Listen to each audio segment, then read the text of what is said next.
Okay, mangifika eWestville shuthi ngafika umuntu ke afike medlule reception njengomuntu ofika i new admission bayakuthatha ke bakise kuphi bakisa eB2 eB2 lapha ya ila oyohlala khona isikhashana walisezosuka ususwe khona uyiswe esectionini so ifana nani ifana indawo ngathi i reception because wonke umuntu ofikayo ufikela khona then bese bekhishwa ke sebeyiswa ema sectionini after sekwenziwe i-induction yonke lento avakashela nawo dokotela wabona odokotela and stuff then ebese nami ngiyafika lapho ke ngilale ngalala ubusuku obodwa lapha bese kuthi ngosuku olulandelayo bese ngiyathathwa ngiyiswa kuphi ngiyiswe eC3 eC3 ke la ngangiswa khona ngangiswa eC3 7 to 12 indaba ikade yaziwa ngokuthi ke ika Jombigas leya section leya njoba ngiswa la ngiswa because mawufika usay maximum ngoba usasemusha esigwebeni awukwazi ukuyohlala nabantu baka medium kufanele uhlale lapha la kuhleli khona ama maximum kunabantu abenza o life sentence uyabona kuhleli nje la ku mixweni yabona nje uhleli nabantu abenza amacala amakhulu amacala amancane but ukuthi ngoba phela asase fresh amacala apha so ngihambe ngihlale lapha ya ngenhlanhla mawufika uyabuzwa uyabhema ngithi mina hayi cha angibhemi bobaba okay awubhemi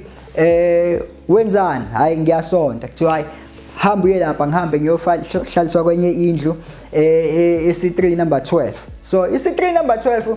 bekuyindlu as much as bekhona abantu abasuke beyigebengu ngaphakathi beshaya inombolo kodwa ngoba besuke behleli la basuke bengayishayi la ngoba kusuke kuyindlu esuke ithatha ukuthi indlu yabantu abangayishaya inombolo mhlawumbe abantu abasuke beyimisele mhlawumbe ukuthi kunama activities abayenzayo enziwa ngaphakathi be it mhlawumbe i-education bayikhipha busy khona bakoyini ngoba mangabe usuku ugwetshiwe akufani noma usuku usestokisini masuku usugwetshiwe usuke lapha usuku i-community njengala ngaphandle la suke senifundiswa khona ukuthi nibadala manje ziphatheni ngendlela ngoba amaphoyisa lapha basuke bengagadile thina ukuthi mhlawumbe ubehavior kanjani but basuke bebheke ukuthi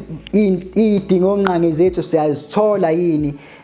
mhlawumbe kune ama basic nje ukuthi okay ukudla yakuthola into yokugqoka mawufika la uyitholile yini so basuke bebheke leyo nto but ababhekile ukuthi wena in terms of behavior yakho i-outcome yakho uzoba njani njengoba ulana kuthi uzohlinyelelisa isimilo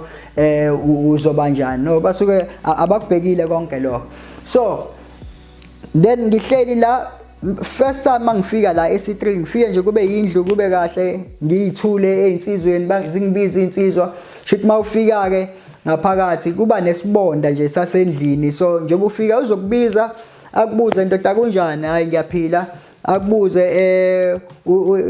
uyasonda la ekhaya uyashaya umthetho uyashaya inombolo hayi cha angishaya inombolo wenzani hayi ngiyasonda okay usontaphi hayi akutshela hayi kusasa kuseni kuzofika iphoyisa la libiza abantu abasesontweni mawufuna ukuya esontweni ayizohamba kanjani hayi uzokuthatha ka lo muntu akunikeza umbhede athona uzolala lapha yana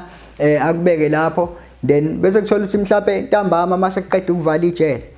sekuqeda ukubalwa then bese emisindlu mhlawumbe bese ethi madoda sinensizwe entsha la ebese uyazethula ke wena uthi ubani bese ke insizwa ziyakwemukela but usukunikezwa imithetho yasendlini ukuthi njengesikhathi sokuklina la endlini siklina ngasikhatsini ekseni sigeza ngasikhatsini umuntu omisbehavior la endlini kudilwa kanjani naye angithi yabo so kusuke kuyizinto ezikanjalo then ngifike ke ngihlaleke nami kube right ukuthi ekseni kuvuke first day yami kuthiwe esontweni hayi ngiphume nami ngiyesontweni ngithi ngiyafika ngifika kunensizwa lana akekho umfundisi wangaphandle but iboshwa nje bafethu bagqoka orange njengami and bayakhonza kuyadunyiswa hayi ngathi ngibuka lento hayibo labafethu baze bakhonza ba serious into kade ngingayilindele la and bakhonze badumise nami ngigcina ngiba senkonzweni nami kube mnandi kube njalo ngikuthokozele nje kuba la enkonzweni the following day futhi kuphinde kwenzeka kanjalo shoot every day ngoba njengoba ngisafika akunama programs engiwenzayo kusafanele ngiye go through ama inductions before ngazi ukuthi imaphi ama programs ekufanele ukuthi ngiwenze ngidlula kuma assessments so ngihlale but I think mhlambe it was on my 4th day ngikhona baqala manje kwa reflector kumina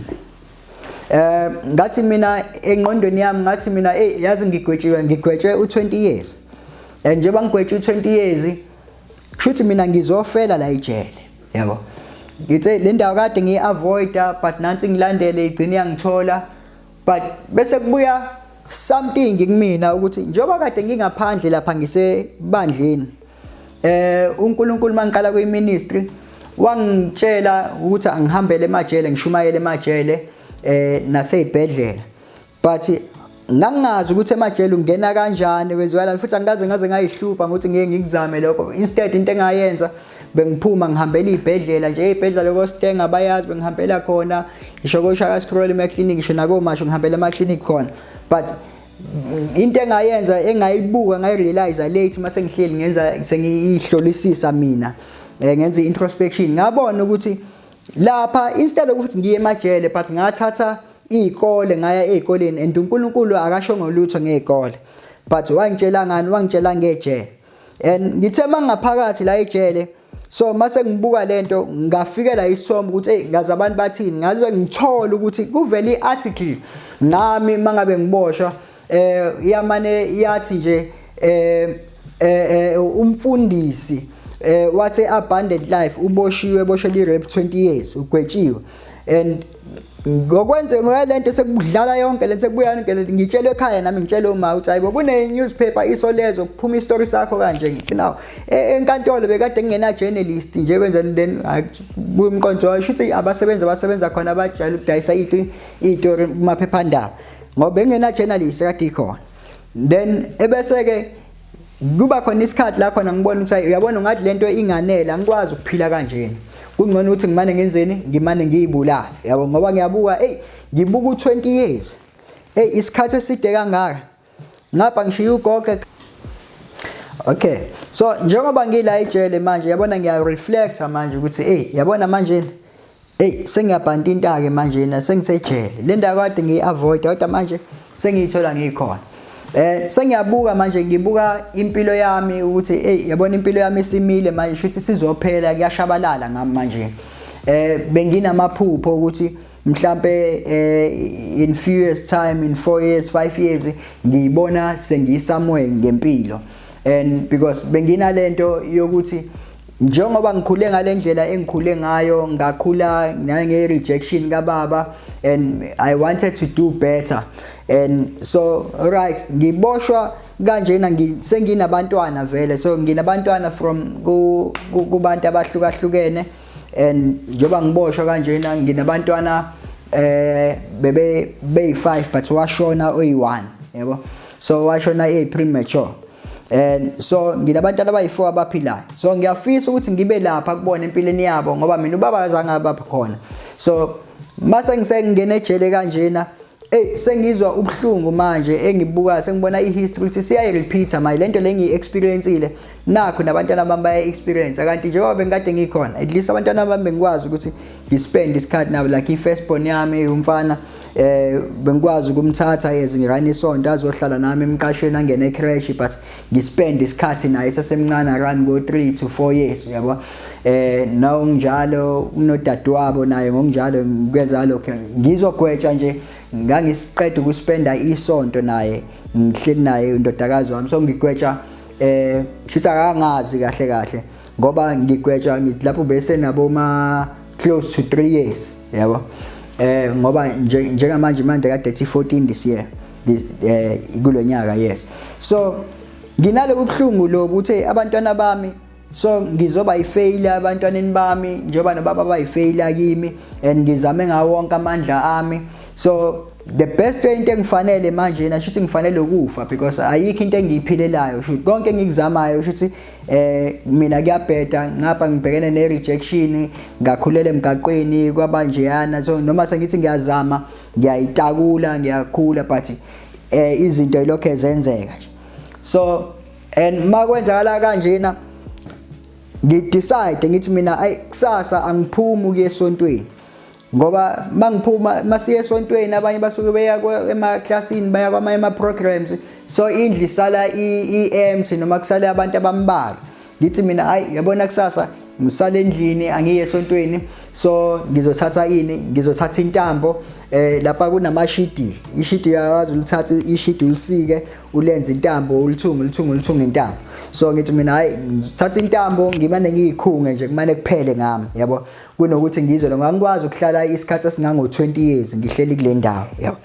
so mangihleli akinje bakuthiwa ngigwetshwe u20 years but ngiawe ukuthi kumele ngihlale u10 years kodwa ngiyayibona ukuthi hey isikhathi eside lesi sikhathi phela nakho ngisafika yabona ngisafresh esigwebeni so ngidecide kanjalo ke then the following day bayabizwa abantu esontweni ma social work sibhedlela bayakhisha bonke abantu endlini kusala abantu abambalwa ngisale ubona ukuthi futhi ngifuna ukusala ngempela ngisele ngesikhindi nangevest amana vele ubaba le iphoyisa vele eminyango athi kunomuntu ongaphumanga la thiwa hayi baba baphumile bonke ba athi hayi ngeke athi kunele insizwe efikayo la engibiza kuthiwa uvela lapha eminyango ndoda baba uyakubiza ngihambe ngivele eminyango so nabo phela abafethu abafuna ukuthi kungene amaphoyisa la endlini so mangabe iphoyisa lifika likubiza so kufanele omunye uzokutshela athi hey endoda uhambe nangu baba uyakubiza ngoba wathi kwangena iphoyisa balahlekelwa izinto zabo shuthi wena sekuzofanele uyikhokhe lezi zinto hayi ngiphume ngiyekeni baba mangifika lapha ya ebathroom ngima kune grill kanje ngime grillini ungale ubaba athi yoza ndoda esontweni ngithi hey baba namhlanje ngikho right baba ngicela ukuphumula ngizoba khona kusasa amanathi lo baba lo bekubaba uShabalala yes baba uShabalala usebenza ka spiritual care athi ndoda ngamane ngibayeke bonke bamane bangayibonke enkonzweni kodwa hayi wena uyaye enkonzweni ngithi hayi baba ngizobona kusasa athi woza ndoda ngikulindile ngimane hambe ngene endlini mangihlele endlini hayi ubaba lo umile la eminyango akahambi yabo njengoba ngahambi sekufanele ngihahamezwe ile gengeke manje nje ubaba uyangifuna ngiphume ngiye kubaba ayi nangempela ke so angifuni nami ukuthi endlini phela ukuthi tholakala ukuthi sengena amaphoyisa enxa yami ntambama ngizocaleni ukuthi sengifaka amaphoyisa la endlini and ngiyayifikela angishayi ngisho nanenombolo yabo so vele abantu bala endlini abayishayi inombolo ayishayi inombolo la endlini kodwa kusho ukuthi phela bayazi inombolo njengoba bengayishayi ukuthi kuphela nje bahleli ngenhlonipho bayihlale ukuthula abanye babo kade beyishaya inombolo kodwa sebephumile kuyona but bayihlalele abanye bayasonta abanye abasonto but abayishaya inombolo lo baba lo angithathe kanjalo so mayengithatha ngalelanga kanti that's a day la bengikade ngine appointment nokufa khona ngakade ngiyibekele khona ukuthi hayi ilanga engizoyibulala ngayo so ngasinda kanjalo ke ekutheni ngithatha intambo ngiyihenge ejele ngoba yini ngangibona sengathi impilo yami injani sekushabalele sekuphelile ngayo and qhubeke shintshe bangenkonzweni kufike kukhuleke laphana ngikhuleke ngibuye the following day angisenawo lo mqondo lokuthi ayangihlale la ngiyayela nje mina ngenkonzweni kodwa njengoba ngila angikho right ngiyaqala ngiyagula ngonde emzimbeni ngiyakhumbula ngangikhwehlela nje mangikhwehlela ngikhwehlela igazi ngithathwe ngisa esibhedlela mangifika esibhedlela ngicheck iTB ayi akutholakala iTB akutholakala kodwa kona ngiyakhwehlela kubuhlungu isifuba yabona nje umzimba wonke manje ngigodola emini kushintshe nje ngize there's a time ngikhumbula ngiqabana nabesibhedlela ukuthi hawu nihlelo ukubamba iTB ukuthi ngoba nakho ngikhwehlela igazi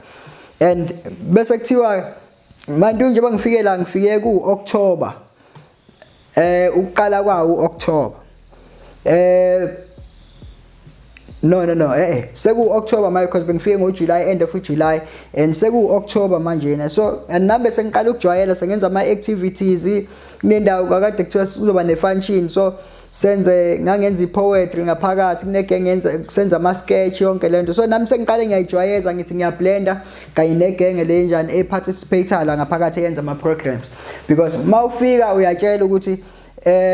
wena ozozenzela ukuhlala kwakho lama programs kufanele uwenze adingakala kuwena uwenze uyiphathe kahle ibehavior yakho nje ibe right so bengathenda lama programs uke nami ngapha ngiyagula and then sekuqhamuka ukuthi sekuqhamuka ini ngo-October kuqhamuka i-draft ke manje ila besuke bezokuthatha khona bakususe ejele lona bakuhambise kwelinye ijele ngabe mhlambe uyi-applyela ucelile noma awuyicelanga so ngijime ngiyocela ku social worker sasisebenza naye esenzisa le drama lama drama la ngithi mina lakho sebengithatha manje na because sesendlini sabizwa kwabizwa amafile ngithola kufanele bapakishe bashone C4 bayolalela khona bazohamba esibhedlela then kusasa kuyahanjwa ayingicelela isocial worker lo muntu uyaparticipate futhi usafika kuthiwa ayikho into esingayenza wena le file yakhe instructions aqhamuka phezulu usasemusha esigwebeni so sidinga abantu abayapi abazohamba baye eLimpopo yabo baya eLimpopo la bayo serve khona igwebo zabo so angi-applyelanga mina le draft and so njoba kanje yabona ngisathukile nami angazi lutho and njoba sithathwa nje kanjalo siyathathwa and without consent yethu and uyabona mase ngifika ngale Limpopo 1 ufika endaweni la khona kuhlukile awuyizwi language awazi ukwenzakalani because truly speaking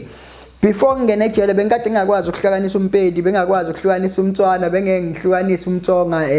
nomvenda bengakwazi nje konke nje mina bengabe ngibona bekuyigwerekwere kumina wathi ngezwe nje ngithi ayigwerekwere so mangifika ngale qala impilo ibanzima ke manje ulimo olukhulunywa lana manje umuntu akalazi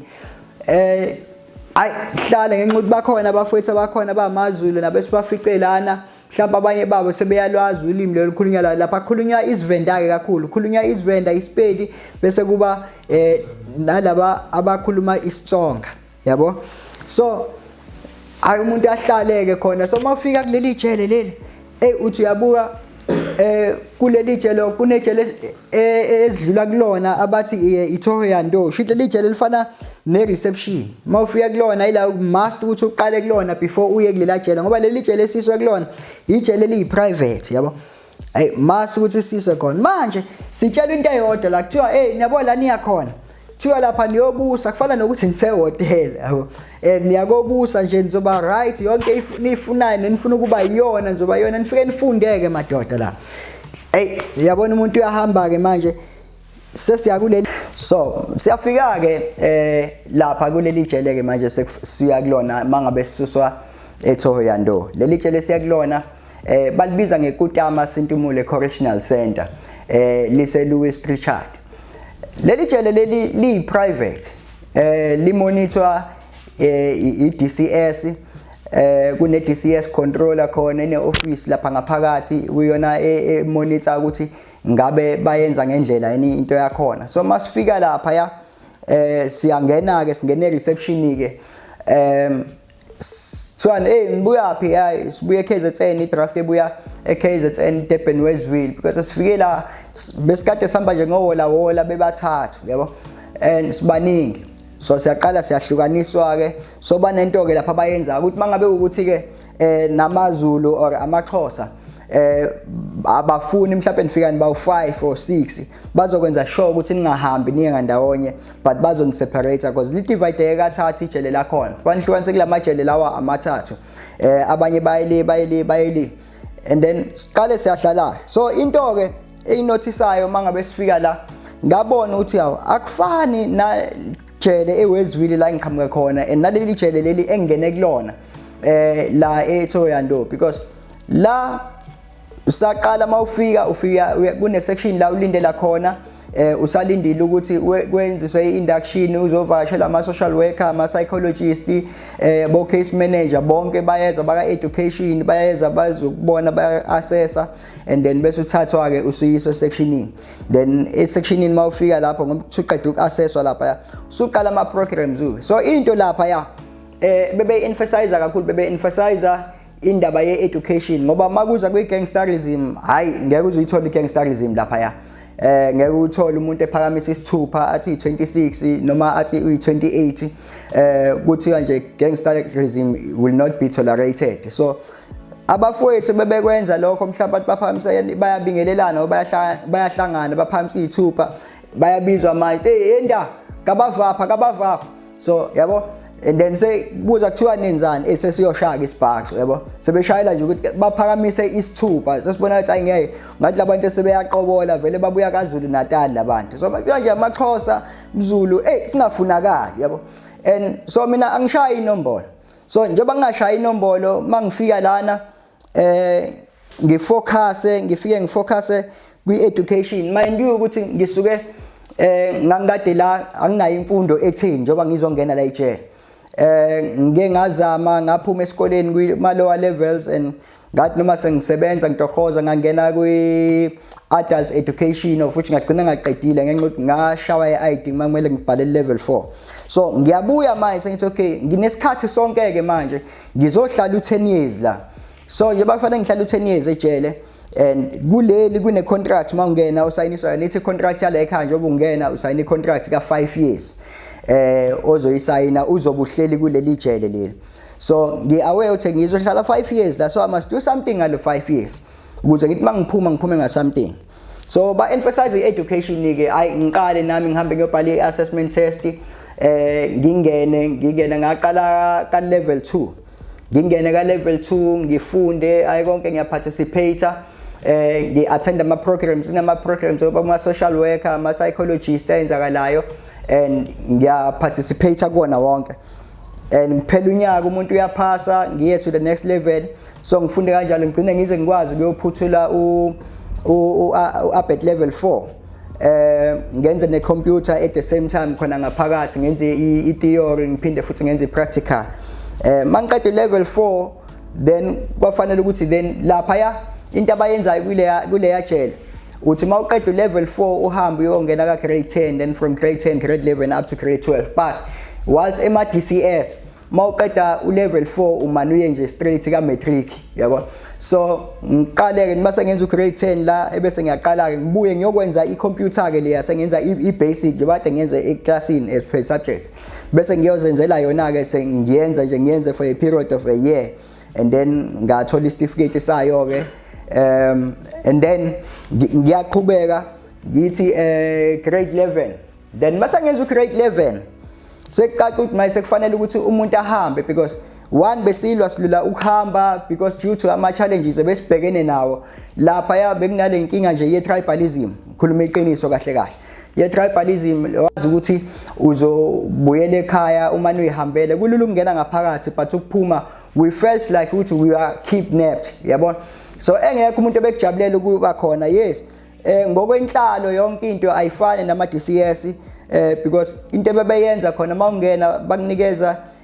into zokulala like into eyayimangaza kakhulu nje ukufika ejele unikezwe i-duvet thiwe ejele ngithola i-duvet ngapha ngiphuma kosonginja mina e-DCS yabo songinja lezi zinto zinezimbungulu lento bilala kuzona ngalana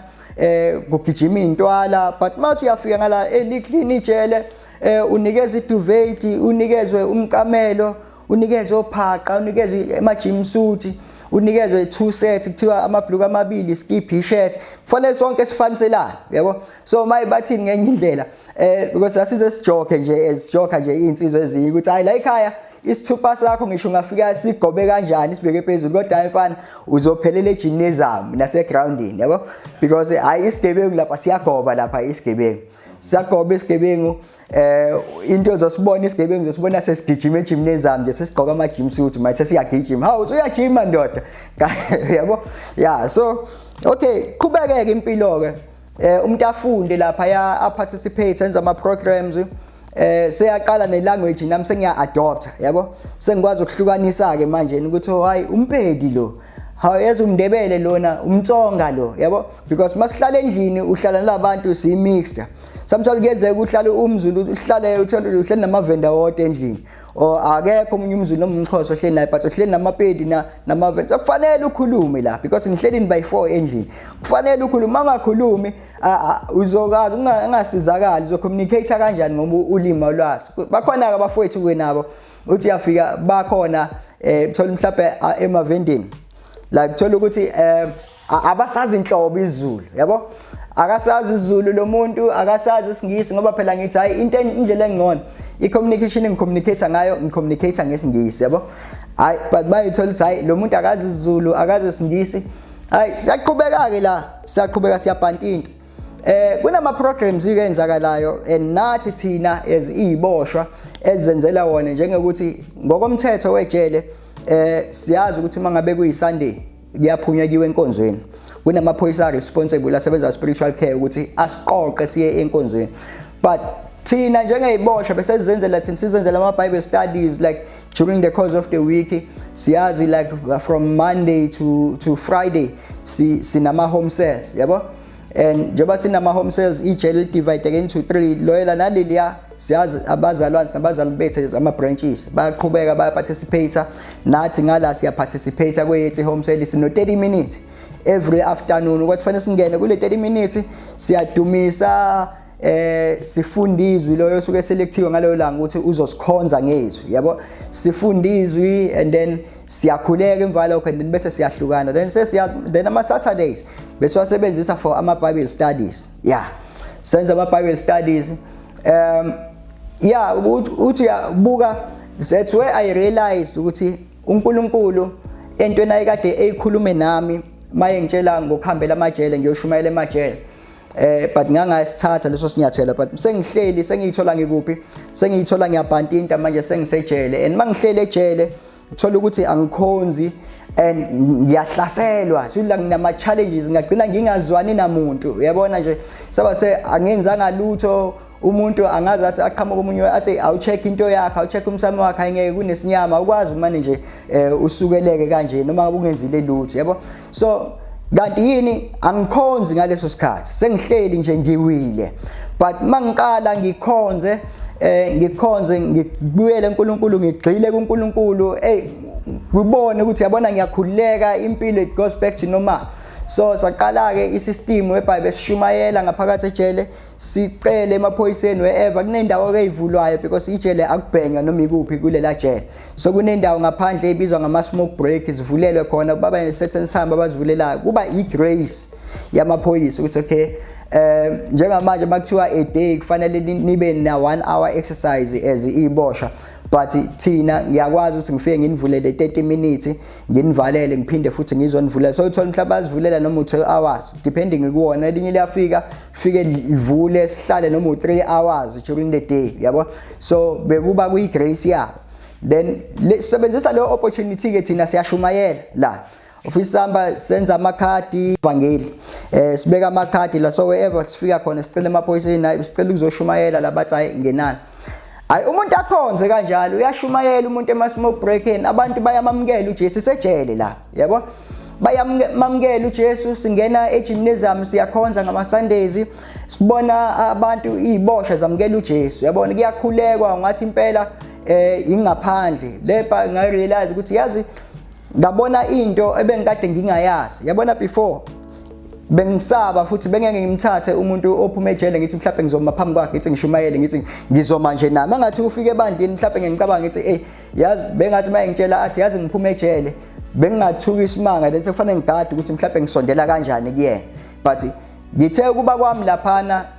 ngabuka ngenye indlela impilo ngathi mina no man yazi la njengoba ngiphuma ngaphandle emphakathini nala futhi kusase umphakathi, yabo. Emphakathini kunabantu aba right, kunabantu abenza izinto right, kunabantu abangenza izinto right, so uthola i-combination yabantu ngokuhlukahlukana kwabo. So nonjalo uma ufika ejele nakhona i-community kunabantu aba right, uzothola kunamaphara khona nakhona, uthole kunabantu aba serious bazenzela ama programs ba-attend education, uyabona baya enrolla ku-UNISA abanye, uyabona, and ba umphakathi nje ngoba in such a way njengoba ngichazile previously ukuthi ngisho sisendlini but kunemithetho yakhona endlini ukuthi asithi ngoba isejele bese umane wenza isinomi kanjani, but imithetho sokubekwa bani ibekwa ibosha because amaphoyisa athi nibadala nje nila thina asizulalela sengathi niyingane lokho enikhala kancancane nangosibani uyangishaya nangosibani uyangishaya, yabona. So kufanele nina nibe nendlela yokucommunicate ngoba nini niyifamily, so besiphila kanjalo ke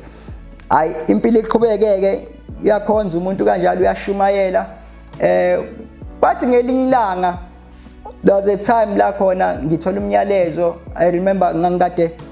ngisebenza ekitchen, mangisebenza ekitchen ngisebenza Monday to Sunday, yabo.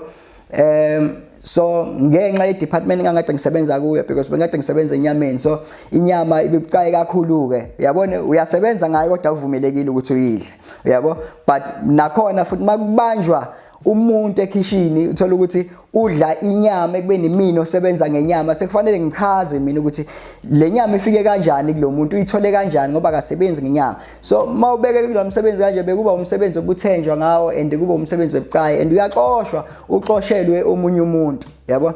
And so ngiyasebenza ke kanje kanti ngama weekend ngiyaphuma ngiyosebenza evisitheni ukuthi ama visitors abafika ngisuka ngiseve ukudla lapho ngidayisa ukudla lapho sidayisela ama visitors nabafowethu labangaphakathi mabaye ema visitheni la be order khona yabo siyadayisa. So kuthi makuyi Sunday ngibuyele section ntambama ngiphuma emsebenzini ebese ngiyakofona usually ngijwayele ukuthi ngifone njalo ekseni mangivuka bengifonela izingane zami zonke ngizwe impilo zinjani zilale kahle yini. And then ebese ngifonele nogogo yabo. So ugogo benginesikhathi ngingamfonelanga ngithi ngiyamfonela kuyi Sunday ugogo ngimthole ngiyafona ugogo ngimthole mase ngifonela umfowethu omncane okuyena ohlala nogogo ekhaya because emakhaya eNdwedwe angitshela ukuthi hayi ugogo kade simfihla izolo yabo. Hawu ugogo kade simfihla izolo yes. Ngibuye uyabona ngishayeke nje manje na ngibe ne stress ukuthi uyabona angithi bengiyiphilela nje lana and ngokwesintu sazi ukuthi uma ngabe kudluliwe ekhaya uyazotha ube nezotha awukhulumi isinomi kanjani uyabona awubanga umsindo and mina bengiyiphilela nje just a normal life yabona ekitchen ngiyayimemezela uyabona konke nje kunje mase ngithola le ndaba lezi zingishaya lezi zinto mind you ugogo yena umuntu engikhule ngaphansi kwakhe ugogo kunamagama ayakhuluma njalo ezingisejele mangimfonela athi Sifiso ngiyathandaza ukuthi uNkulunkulu angangithatha ungakabuyi because angazi ukuthi kuyoba yini la ekhaya mangabe ungekho uthi hayi gogo kuzolunga ngimnikeze ithemba hayi kuzolunga ngizobuya gogo but only to find ukuthi mangithola le ndaba lezi ebese ngivuke ekseni fanele ngihambe ngiyemsebenzini ekitchen siklokha ngo6 ngiyafika ekitchen ngitshela imanager yami ngithi manager yazi ngisacela ukuthi ngihambe ngiye kophumula ngithola imessage ukuthi ngishonelwe ekhaya kushona ugogo angikho right ebese ethi manager kushona ugogo ngithi mina yebo bathi ushone nini ngithi bathi washone last week kodwa kade efihla Saturday so mina ngithola izolo kade kuyi Sunday ntambama yabo. Athi ukuthi akathandi kahle ukuthi ngiphume insist mina ukuthi angeke ngikwazi ukuthi ngisebenze bese kuthiwa hayi kulungile hamba ke uyophumula ubuye ngakusasa so like bathi angiphumile one day yabo. Okay ngihambe ke mangabe ngihamba ngiyakophumula iringe lento ekhanda lami ngithi mina no man ngithi mina ngishonelwe ekhaya ngithi ngicela ukuhlala wanna find myself ngihlale ngithule ngizinze ngihloniphe ugogo yabona ngizilela ugogo but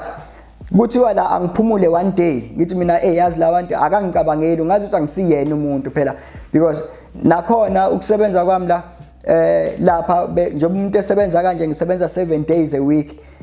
kufanele ukuthi ngingene u6 to 11 or 11:30 but then sengizotreatwa ngalendlela ngimane ngithi yazini ngiya resign emsebenzini yabo angisasebenzi ngihambe ngithatha iuniform ngifike ngingene ekitchen ngibingelele kuthiwa yes yina ngithi ngifika the following day la kufanele abe ngizosebenza khona kuthiwa kwenze njani Zuza ngithi mina I quit ngishiye iuniform namabhuzi yonke kuthiwa why ngithi mina no ngishonelwe ngithi mina ngicela ukuhlala ukuphumula ekhaya ngithi ngisho isonto nithi mina angisihlale one day bese ngiyabuya kusona isilwane phela esedlulile emhlabeni yabo umzali wami lo ngibuyele sectionini mangibuyele sectionini and ucase manager ukuthi lapha mangabe kuthiwa uyeke umsebenzi noma sewuthola ireport ukuthi mhlawumbe eclassini awusa attend then akubiza ucase manager beno social worker bakubuze yini kwenze njani bekubuza kanje bazobhala ireport yokuthi wena awufuni ukuparticipate so le report abazoyibhala it's not going to look good kuwena kwi parole board yabo so fanele mabe bekubiza kanje na usuyazi ukuthi ngisenkingeni angibiza ucase manager athi Nzuza ngizwa kuthiwa uyeke umsebenzi ekitchen bese ngimchazela istory ngithi yes ngiyawuyeka umsebenzi ngoba manje ngithi ngicela ukuzila but angikwazi ukuthi nginikezwe lelo thuba nginikezwa one day kuphela and manje umzali wami lo dlulile yabo akusona isilwane bese athi case manager yazi ukuthi mawulahla lo yamsebenzi lo yaya angeke uze uphinde uqashwe la ekhaya mind you ke kuleli jele mawuzoqasha la noma kuthiwa uwani umsebenzi kufaka ama CVs. So ama CVs ethu uzobhala iapplication letter ebese uyayithatha uyayifaka eboxini iya eofficeini la ka employment officer. Then bese ke niyabizwa ke nizohlala phansi nihlala eclassini nibhale interview uthatha lama phepha interview bese kubizwa laba abaphasile according to ama vacancies asuke khona ngaleso sikhathi. So into bebeyenza kahle kahle ngokobserve kwami bebe emphasize noma bebegqugquzela i-education because bakutshela kahle bathi if ungenayo u-ABET level 4 awukwazi ukuthi usebenze. So uma ungenayo ABET level 4 imisebenzi ozothola umsebenzi okushanela nje uclean sectionini yabo. So akekho umuntu obeyuthanda lo msebenzi ngoba abantu abenza lo msebenzi uyazi ngoba lo msebenzi at that time ngafika laphana bekuholwa R10.85 or R10.90 ngesonto khona. Then mawuthola umsebenzi ke ingakho njobe kuphusha ngesikole so kuzofuna ukuthi ufunde because kuzothola umsebenzi wase barber shop because lapha awungeni nomshini wakho but kune barber shop ekhona kuqashwa ibosha kuyazi le ibosha isebenza khona masebenza ebarber shop uhola u36 yabo. Mangabe usebenza ekitchen ubuthola u27 so bomapendana kuya ngokwemsebenzi ukuthi but bekwazi ukuthi the highest paid abantu abakuphi abaka education nase barber shop behola imali efanayo. So kunabantu abayiholela nje o10.90 so yaya ngokunyuka ke sesigcina ke sesithola u12 something but lento into ebiyenzakala ke la uthola ukuthi athi lo manager ngeke uphinde uzuthola umsebenzi la ekhaya and kuzoya kuyifile lakho ukuthi wena ukuhlaza awu participate manje uphitha umsebenzi yabo. Hayi ngimane ngihlale ngithi hayi kulungile vele hayi angizili kuzosebenza vele ngizobhanta into yabo. Egcina losuku bese kubuya kube khona nje lokho ngoba phela yeba ngisho bekune tribalism lapha nakhona singathathwa ngendlela enenhlonipho. There are very few abantu abakwazi ukunderstand noma ba amavenda amatsonga bamaphoyisa bakwazi ukuphila nabantu but yilabo abanjani abaphumile la ngasekhaya bayakosebenzela kamanye ama province because even isibosha sakhona lapha ya ungaxabana nomvenda but wena ozoba wrong nishayane nomvenda kodwa makufike eofficeini iqala lilahla wena ngenxa ukuthi wena awusiyena umvenda and awusiyena umtsonga yabo. Kuthiwa uzanani uza nengqondo yamaZulu uthi uyakhuluma ufike awumuze into ayikhulumayo uthi ukhuluma isiZulu sakho naye uzofuna ukukhuluma isivenda sakhe ngoba kuthiwa hey ustereotype awufuni ukufunda ama languages yabo. Ayahlaleka umuntu agcine sefundana kanjalo i-basic nje ukubingelela sengikwazi ukuzwa noma ngabe umuntu uyakhuluma but kube zoba inkinga ukuthi ngimphendule ngelanguage yakhe. Hayi qhubeke kubhanta inteke lona jeleke la umuntu athe noma ebhanta into khona wabona line impact empilweni yakhe because njengoba li designwe ngale yandlela leya design endlela nihlala nga4 endlini kune section enihlala nga2 shothi aba concentrate esikoleni into ofuna peace of mind uyakwazi ukufaka iapplication ayohlala kule ya room le okuhlala nga2 khona because niyazi ukuthi akunamsindo niyavumelana size ngokufunda nidila nezincwadi. So umuntu asebenzeke lana kuleli jele so okay ngihleli kanjalo ngisebenzi ngihlale ne mangabe ngihlala khona ke ngizobe sengibuya ke bese ngicacisa ukuthi ngithola kanjani ke umsebenzi olandelayo ekubeni kade sengitsheliwe ukuthi ngeke ngiphinde ngisebenze kuleli